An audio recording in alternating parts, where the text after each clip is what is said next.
Well, good morning, everyone. Welcome to Hokyoji Sunday morning Dharma talk. It's my pleasure today to welcome Ben Connelly, who's been a longtime good friend of mine for many years. And Ben is a Zen teacher in a Soto tradition.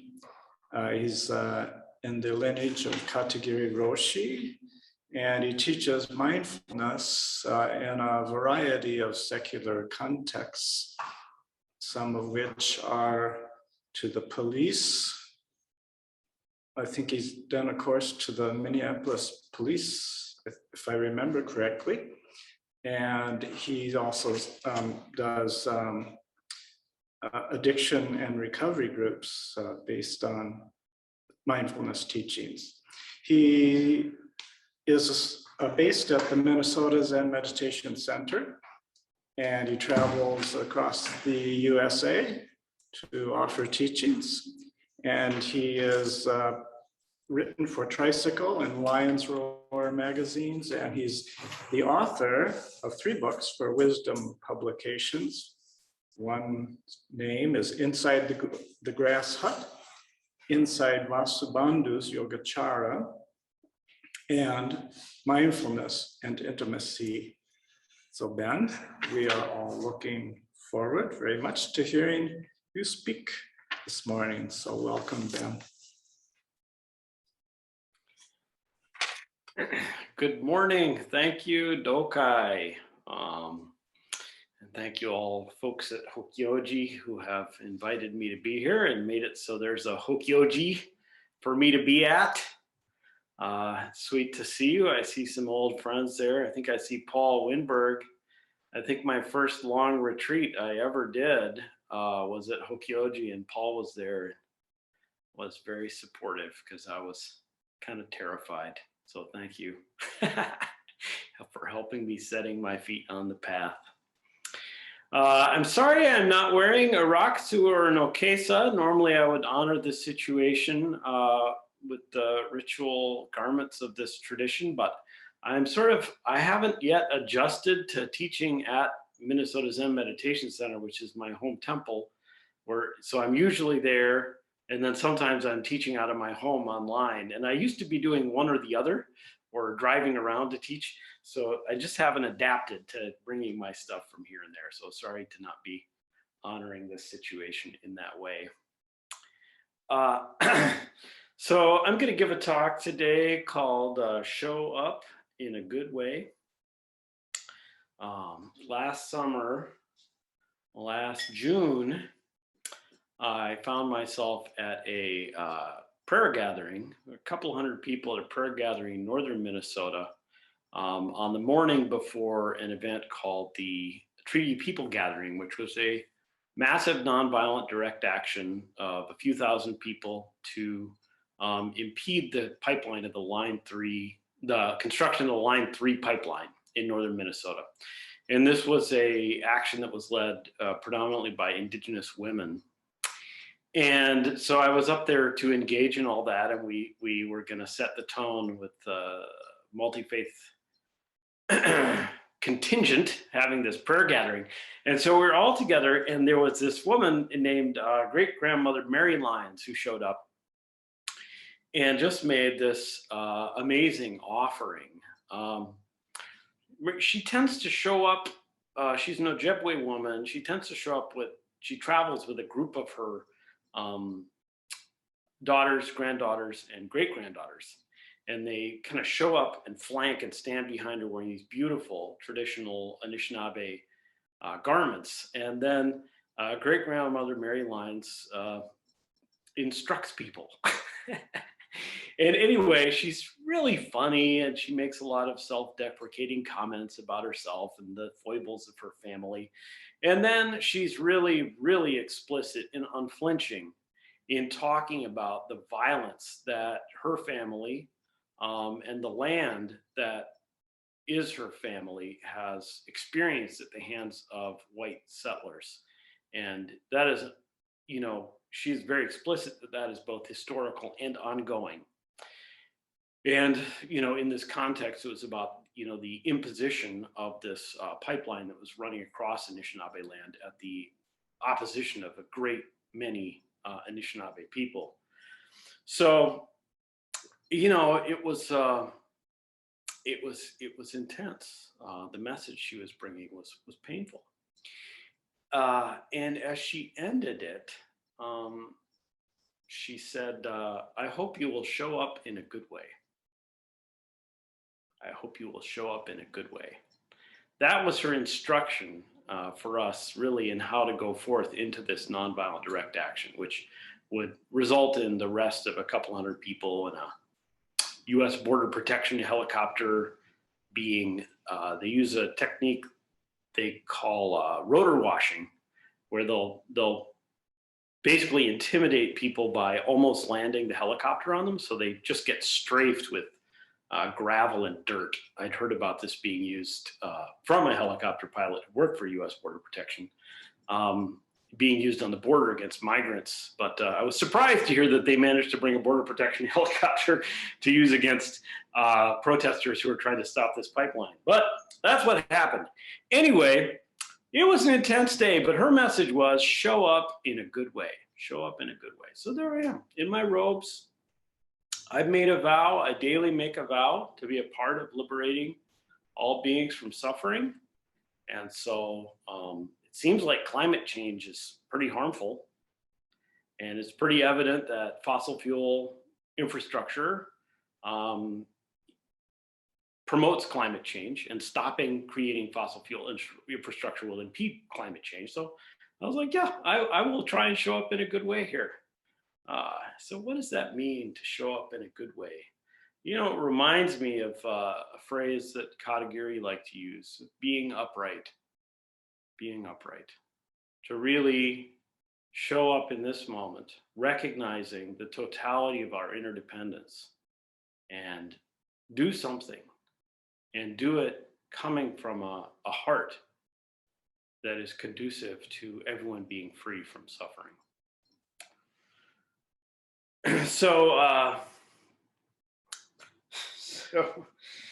So a little while later, I was back up. I went up to northern Minnesota to be a part of this Line 3 resistance quite a few times in various contexts. And so I was up there a little while later, and we spent a weekend up at this place called the Water Protector Welcome Center. And I went up there with a contingent of folks from Minnesota Interfaith Power and Light, which is doing really wonderful work. So I was a bunch of people from many religious traditions, some of whom were dear friends and some I didn't know.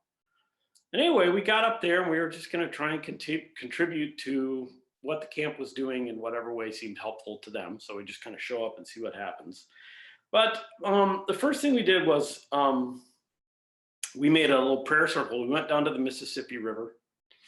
And the Water Protector Welcome Center is it's on the Mississippi River, and it directly abuts the land where, at the time, Enbridge, the pipeline company, was drilling underneath the Mississippi River. So the Line 3 pipeline passes in 3 places underneath the Mississippi River near the headwaters of the Mississippi. It also crosses something like 14 other sizable rivers.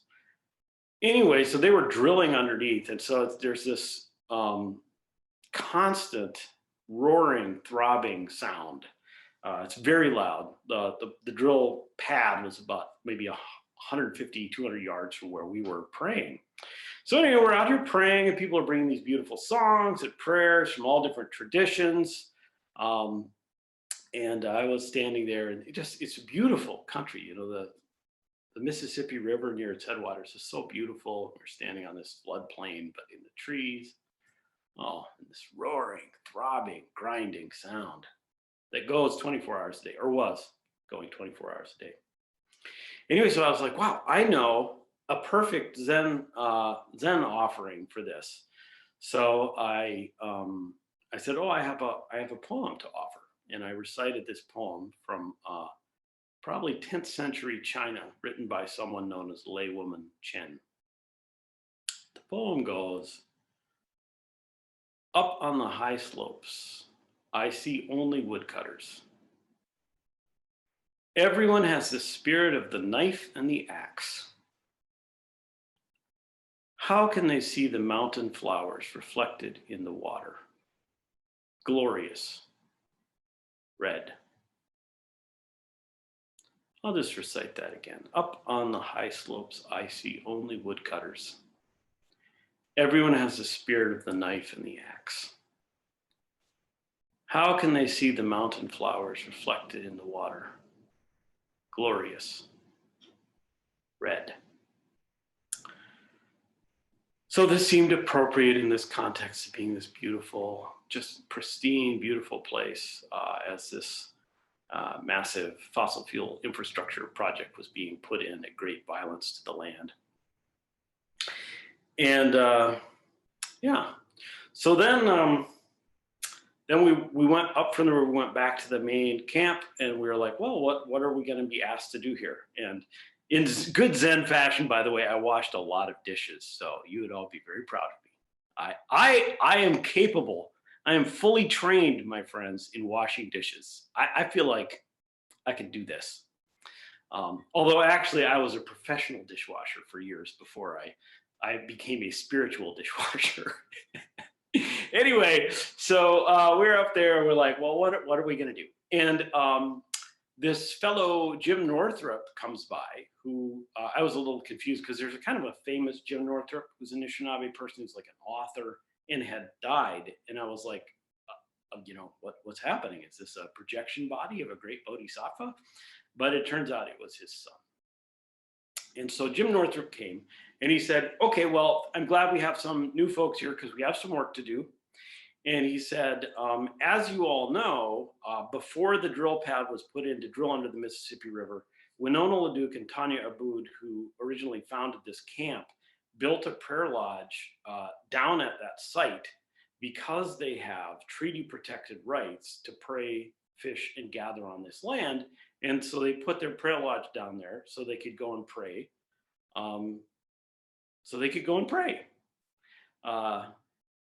Of course, their prayer activities impeded the activities of the pipeline company, and eventually the sheriff decided that it was more important to protect the interests of the pipeline company than the treaty rights of the indigenous people. So they started arresting people down there and so forth and harassing them and putting them outside of the free speech zone. Anyway,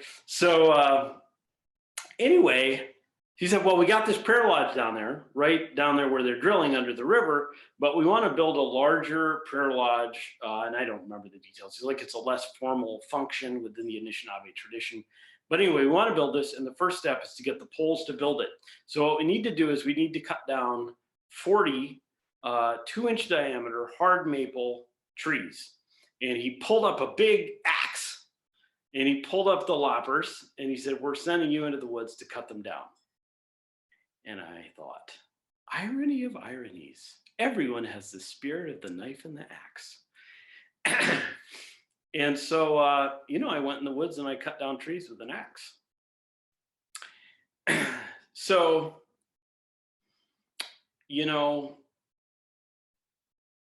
it's sort of easy to be like, oh, those people are doing this bad thing. That's not what this tradition tells me to do. I'm invited to always recognize I'm a part of everything.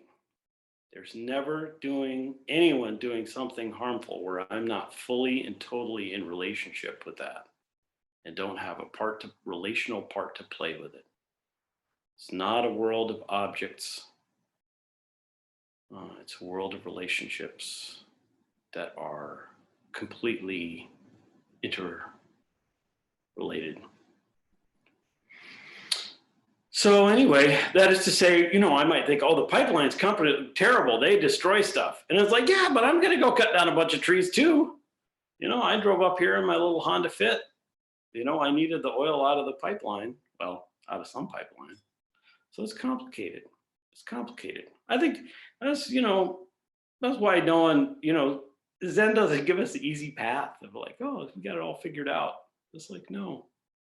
Every moment is a complex web of relationships in which our liberative capacity manifests. And I don't get to settle into just being blaming and judging. Or I could, but I try not to. So anyway, I went out and cut down trees, and it was fun. By the way, I like going into trees, into the woods and cutting down trees. I've my mom lives in the woods, so I've been cutting down trees since I was a little kid, and yeah, I got out there and I was like into it, and yeah, we've got beautiful trees to make the thing, and I realized, like, what did I show up in a good way? Did I show up in a good way, the way Great Mary Lyons said I should? I mean, in a way, I was really into it. So I have a lot of training in Zen to do manual work with my whole being. And I was like, I'm learning how to identify the right kind of tree, to bring, just my whole being to each blow of the axe, and to dragging that tree out into the path, and to lopping off the leaves, to be completely absorbed in it, feel whole with the whole thing. But really, did I really take time to acknowledge that I was taking the tree's life, and that tree was part of my family?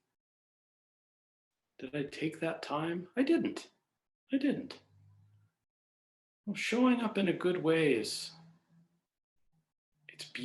definitely beyond just totally doing what you're doing right now. Because we can totally and wholly do what we're doing right now and do really harmful things. That's very evident. So, yeah.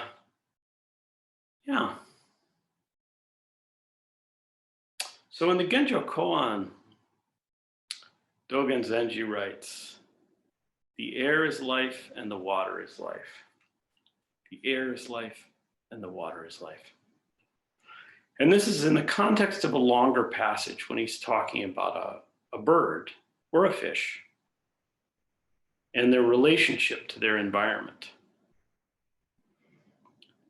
And basically, one of the main implications of this is it does appear, I don't know about you, but it sort of appears to the way my consciousness works, like there's a me that's here, and then there's a lot of stuff outside of me, which is an environment which I am in. So I'm in this room, I'm in this Zoom meeting. And Dogen is very explicit that is not the helpful way to look at it. Really explicit. Your life, my life is the room. My life is you. Right now, there's not a me separate from you. Or at least it would be more helpful to all of us if I could really see that, or made a profound commitment to seeing that.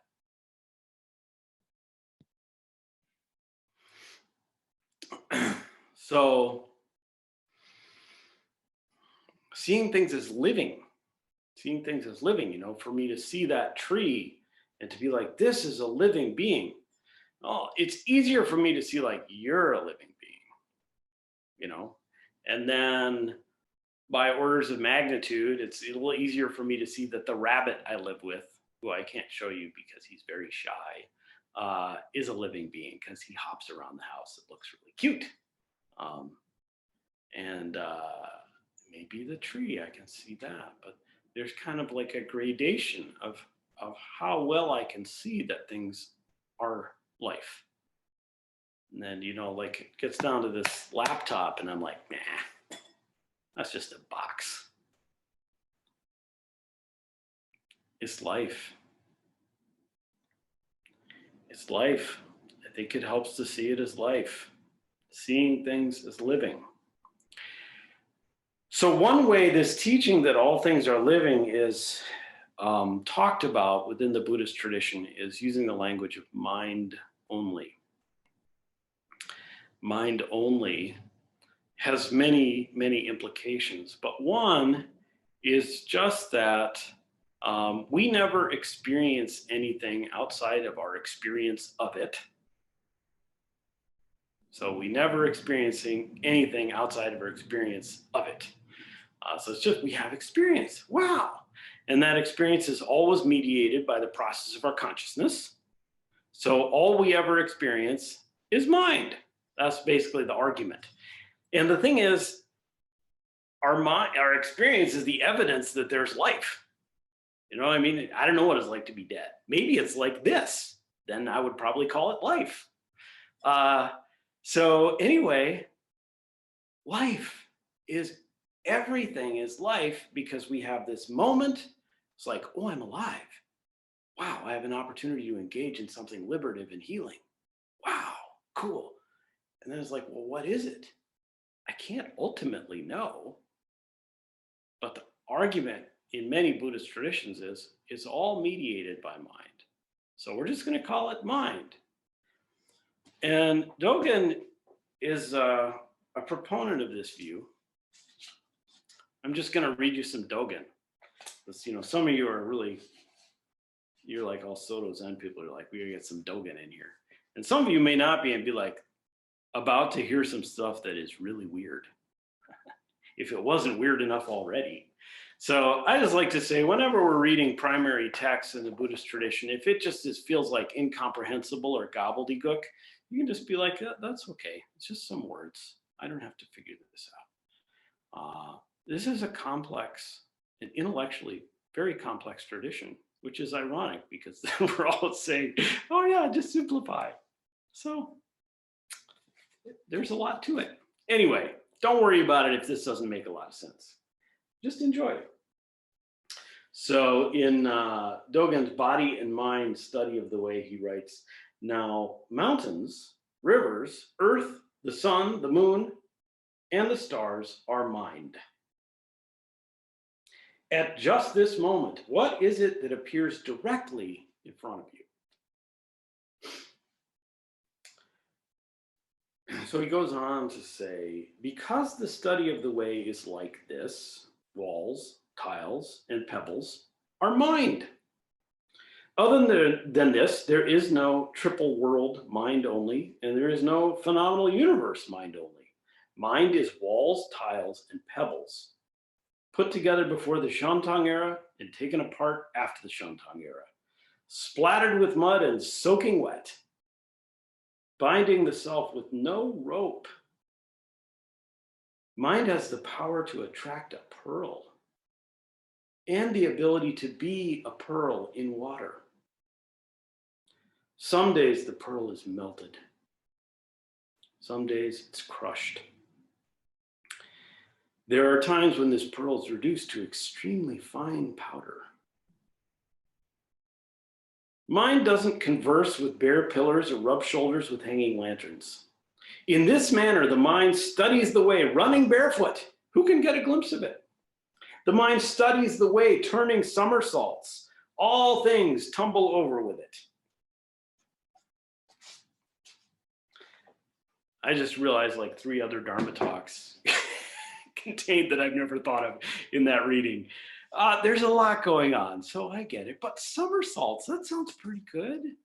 Towards the end, you start to feel like, what is he even doing? I thought I had some thread, and then he moved to another thing. He's like, yeah, it was just, mind can turn somersaults. Do we have to figure it out? You can't. That's just delusion. So he's saying mind is not separate from anything. It's certainly not separate from the body. One of the problems in a culture where we have a very strong sense that the mind is separate from matter and separate from the body is when we hear mind only, it seems like we're sort of diminishing the body. But mind only is a deeply embodied tradition because we're trying to talk about the body as an experience rather than an object. An experience rather than an object. In the first foundation of Mindfulness Sutra, Buddha says, practicing mindfulness of the body in the body. So we begin with the sense that the mind is observing bodily phenomena, which is already closer than looking at it as an object. And then we try and sink awareness in so the body is experiencing itself, mind only.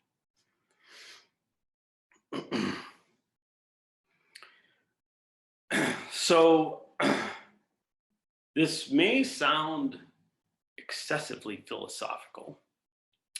Oh, one of the main implications, and the one I've been trying to point towards of this mind only, and that everything is life, is intimacy. To realize the totality of our intimacy with everything within our field of experience, with everyone. So we don't have this alienated view that where it's like, oh, it just makes sense to tear through thousands and thousands of acres of Northwoods and put in this pipeline, and because we need to have the resources and we need to have the money, and all this need and alienation, and instead can be like, oh, I'm just a part of this moment. There's not all these objects. There's not so much defending I need to do, accumulating, holding on, grasping, pushing away.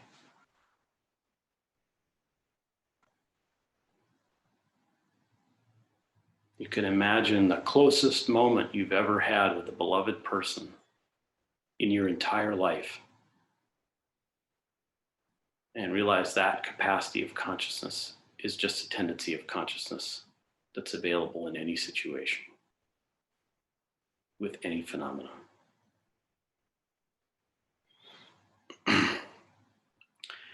So another main implication of this mind only is just that the quality of mind that we have really matters. The quality of mind that's here really matters. The quality of intentionality, the affective or emotional aspect of our experience, and the way our mind is conceiving of what we're seeing.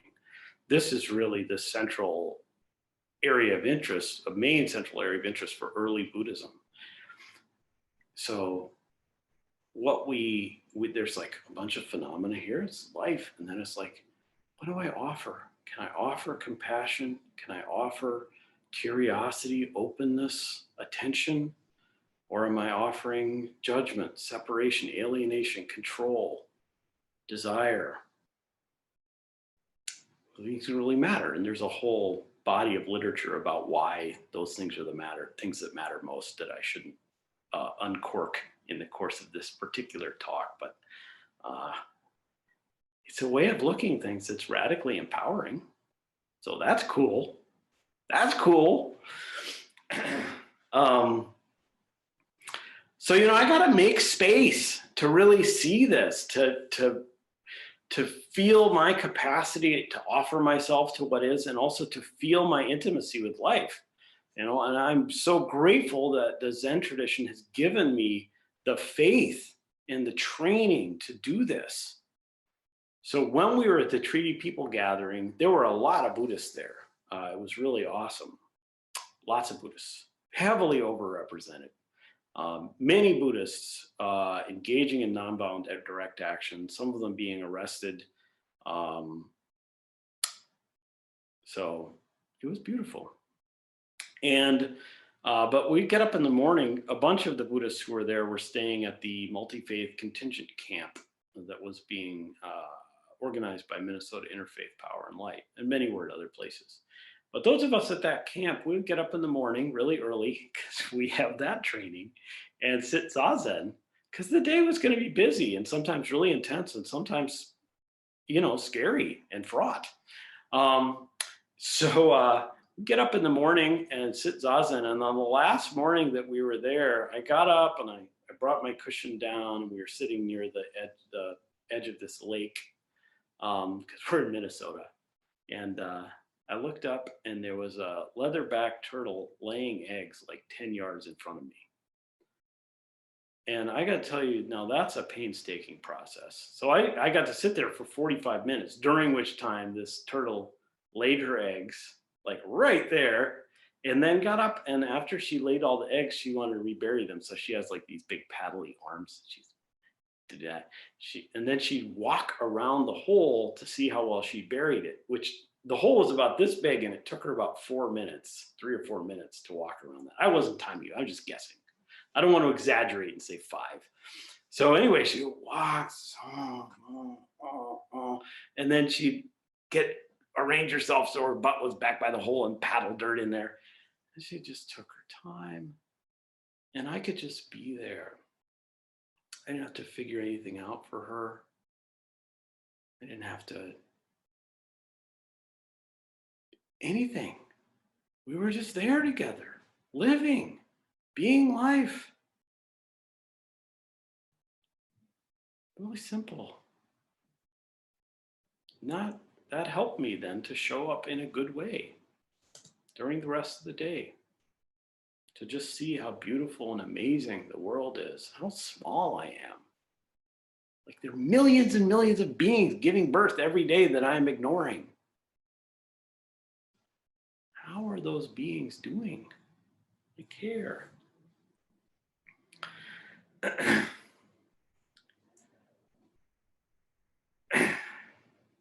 Okay, so now I want to do I guess you could call this a guided meditation practice, but you could also call it a game if you wanted to. So this is how this works. It actually works better for Zoom groups where people are at home. So those of you at Hokyoji, it's going to be really cool for all of you who are down in the mouse hall. So this is the way it's going to work. I'm going to invite everyone who wants to stand up, but you can stay sitting down if you like to. But if you want to stand up, you're welcome to do that. And probably if you're all in that room, you could just spread out a little bit. You don't have to be looking at me, but you do want to be able to hear me.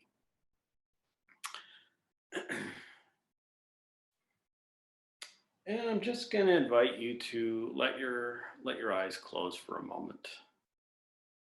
And just let your awareness settle in the body.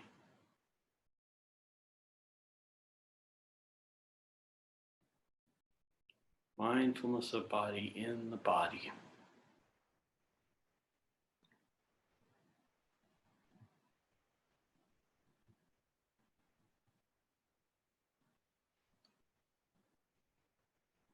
And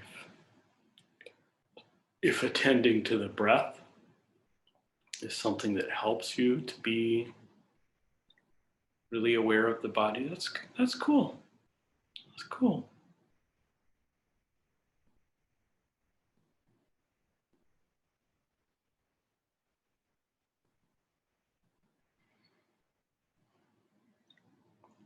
So in a minute, I'm going to ask you to begin to do this thing, which I'm going to describe to you, which is just to look around and or move around the space that you are in and notice things with your senses, like your eyes or your ears or your skin. And talk to them as if they were living. You're just going to walk around and notice things and just talk to them as if they were living beings. As if they were living beings that are part of your family. And we'll just do this for a few minutes and then I'll ring a bell and invite you to become immobile and close your eyes again. So go ahead and enjoy.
So I'm just going to invite you to just let your body settle for a moment. Maybe let your eyes close. Let your attention just rest in your body briefly.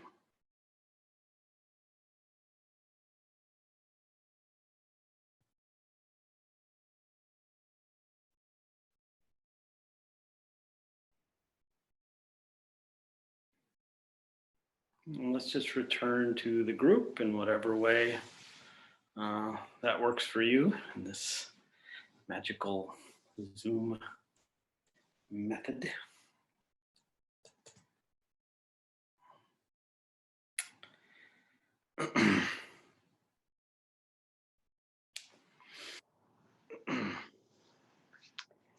So I'm going to move on here. Great grandmother Mary Lyons, she said, show up in a good way, which actually I think is like kind of a common phrase in Anishinaabe spirituality. Maybe, I'm not sure. But show up in a good way. And, you know, I take that to mean, yeah, I want to, this moment I can make an offering, and the quality of heart and mind that I bring as a Buddhist, that's how I understand my most powerful offering can be made. But it's also true, you know, within Mahayana Buddhism, it's like everything's already showed up in a good way. Everything, and that includes you. Too bad. Too bad. You don't like being Buddha? Too bad for you. So, yeah, everything is already, to use the framing, the language of Yogacara Buddhism, everything is already of complete realized nature. The fact that there are objects that bump up against each other and have to be controlled and have to be held onto is just, it's only mind that makes a world that appears that way. That's all there is to it. It already isn't what you think it is. And it's the way we think of it that makes it look like a bunch of stuff that has to be held onto or avoided. It's already liberated and already liberation. Everything, and we're not talking about a bunch of objects you're looking at, because that whole thing of like me being an object looking at things is also just another one of these weird little habits of mind that seems very persistent. Yeah, everything is already of complete realized nature.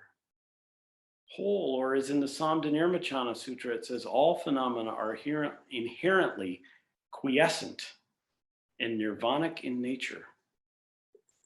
All phenomena are inherently quiescent. That just means calm or peaceful. All phenomena are inherently peaceful and nirvanic in nature. So it's weird because when I say that, it's because duality is such a normal way of framing things. And it's like, wait a minute, but there's all kinds of things happening that I should contribute to well-being. Yes, that's also true. Both those things can be true. This is a strange thing about this tradition. And we have a whole logical structures for explaining it. I don't want to get into that. I'm just passing down the teaching as well as I understood them. Yeah. So showing up in a good way is what happens. Showing up in a good way is what happens. There's a moment, this is complete and whole. Yeah, sometimes we feel this. You know, we do practice and we have moments of really recognizing this. And showing up in a good way. Oh, I'll just, so you can tie this to something you may have heard. The opening line of Dogen's Genjo Koan, which is kind of like the key to his work. The opening line is, as all dharmas are Buddha Dharma, there is delusion and realization, practice and birth and death, and there are Buddhas and sentient beings. As all dharmas are Buddha Dharma, there is delusion and realization, practice and birth and death, and Buddhas and sentient beings. So the beginning of this text says the only basis on which you can say there are things is that they are already Buddha Dharma. They are already of complete realized nature. It's very similar to when he's like, this is why you should practice Zazen. The opening line of the universal instruction for Zazen is the way is originally perfect and all pervading. How could it be dependent on practice and realization? Well, that's a weird way to start getting people motivated to do things. But what if doing things wasn't about fixing things or changing things or dominating things or getting things or pushing things away, but just about offering our lives to liberation, offering our lives moment to moment. And this is another aspect of showing up in a good way, to just recognize here in this moment of this life, I do have an offering to make. What needs compassion right now? What can I see more clearly? How can I bring my heart and my mind to what's here? So, I do believe that we can show up in a good way.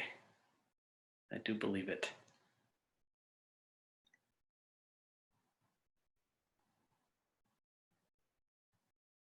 Thank you for your kind attention.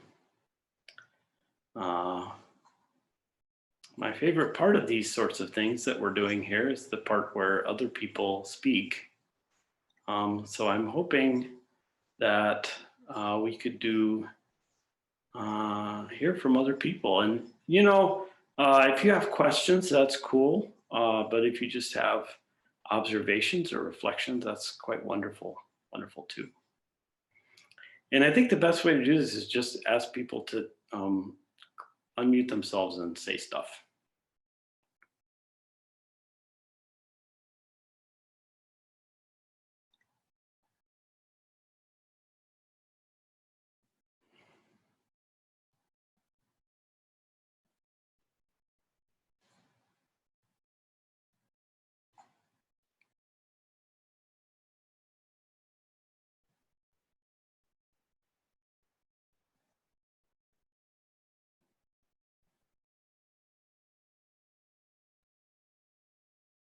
Or we can just rest here in silent illumination. That's cool too. I've just been reflecting as I'm sitting here. I just learned about hiding self-view on Zoom.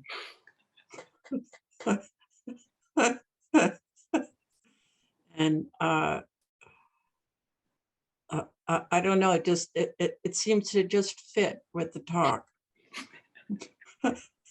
Like I'm perfectly observable to another human being, and probably a crow or a mouse or a fly. And yet I have no sense that I exist, really. And then of course I do exist while I ponder, geez, is my mustache showing, did I brush my teeth this morning and things like that. So it is delightful to explore this ever-present, non-existent mental reality. Thank you for stretching my mental activity today. Thank you, Kyoku. Thank you.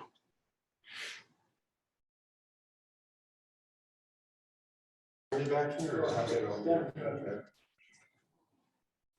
think someone in Mouse Hall is talking to us. This is Dwayne. I haven't heard your Zen take on things, but I really I like that you chose that showing up in a good way thing. That also impressed me about that engaging with those indigenous folks. That was something that they focused on. But the one thing about that this is me, and I'm not well versed in the Zen aspects of it, but I think that for me, what that means is, what actually do I do beyond, I mean, more specifically, like, am I involved in this particular more confrontative side of protest, or am I involved in this, or do I take some kind of path that's, you know, in between, or, you know, and that part of it gets me back to, is like, I am required to make discernment about what it means to be in a good, you know, showing up in a good way. And I don't have the Zen orientation like you do, but I mean, maybe a little bit, but you know, it's just like, it doesn't really get us off the hook, right? I mean, in terms of like, we still have to, am I going to go down to the river and be involved in the prayer lodge, or am I going to hold back, right? Am I going to, or am I going to go over here and do this thing? I mean, it ends up being very practical. Or what do I do when the protest has basically sort of, you know, failed? The pipeline did not stop, and now we're beyond that, and now we have things to do. It's just it raises things for me, but I think I'm glad you that on that. That was useful for me. So thank you. Thank you, Dwayne. Yeah, show up in a good way does sort of put a little pressure on you, doesn't it? It's like, oh shoot, I thought I could just sit around and think about someone else was dumb. And instead I should be like, well, what would it mean? What is my way of showing up in a good way? And you know, we can't do it all. We're like just beings with these little frail bodies and broken hearts. Yeah. But you know, we can just keep remembering and supporting each other, that it's like, oh yeah, our lives matter. Our lives matter, and there are things we can do that can help us all be more heal and hold and free. And somehow in there, towards the beginning of what you were saying, you know, one of the qualities that I found very valuable about the time I've spent, in particular recently, although also in the past, with Indigenous people leading this particular movement, is the time and attention to collective well-being. Now, I'm not going to say that people didn't get burned out and exhausted and harmed, and it's not really tough. But there was a lot of time and attention put in, like, let's just sit down in a circle every morning and talk to each other and hear what's going on and be real. And sometimes, you know, people will be like, so it's really weird to be invited into a circle, a bunch of people who live together in a camp, and hear them just forthrightly talking about difficulties they're having together. But that was a culture of like really being open and taking time to be together and heal. I do think that's part of showing up in a good way. Certainly was the one that they were modeling in those camps as I was at them.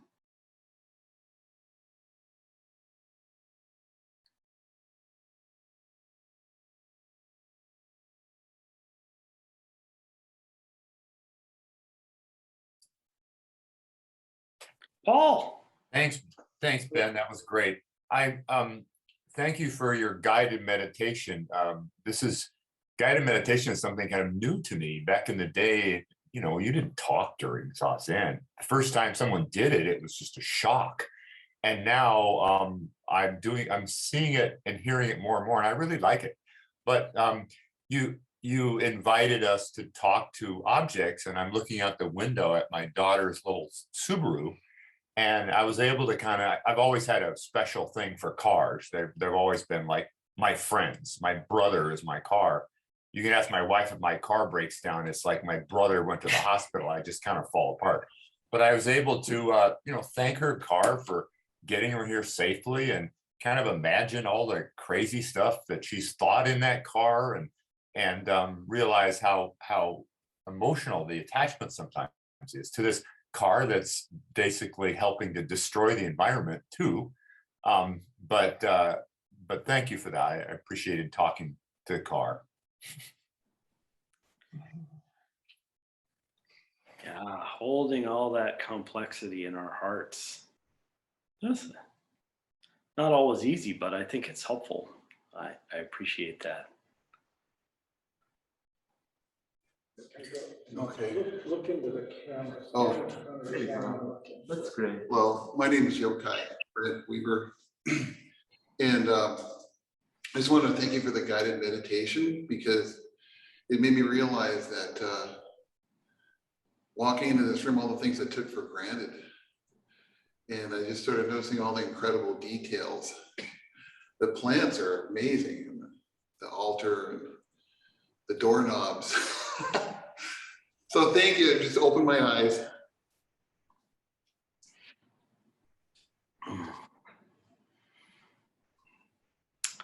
Minds are so powerful. So powerful.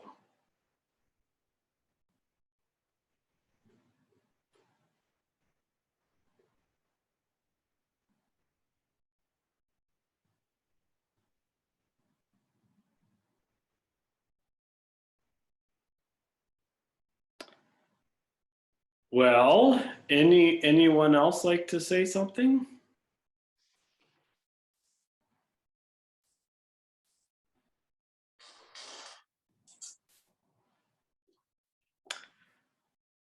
Well, I heard a sound, but I think it was just an artifact. So, oh no, oh here, before you, I'll just say something in closing and then I'll turn it back to you, Doka. I just want to say thank you. What I want to say in closing is thank you all very much. It's really sweet to be here with you. You know, I have such profound appreciation for Hokyoji and the practice there. I mean, that's been the site of many retreats that were really transformative for me and places of sinking into wholeness. So I'm just really, really grateful for all the work that you all do down there to make it available. So thank you all. And thank you, Dokai. I will send it to you. Thank you, Ben, and for an inspirational talk. Also coming from kind of a little different perspectives, kind of a broader perspective that I think maybe our Zen tradition, as I know it, could benefit from. So, so thank you very much again.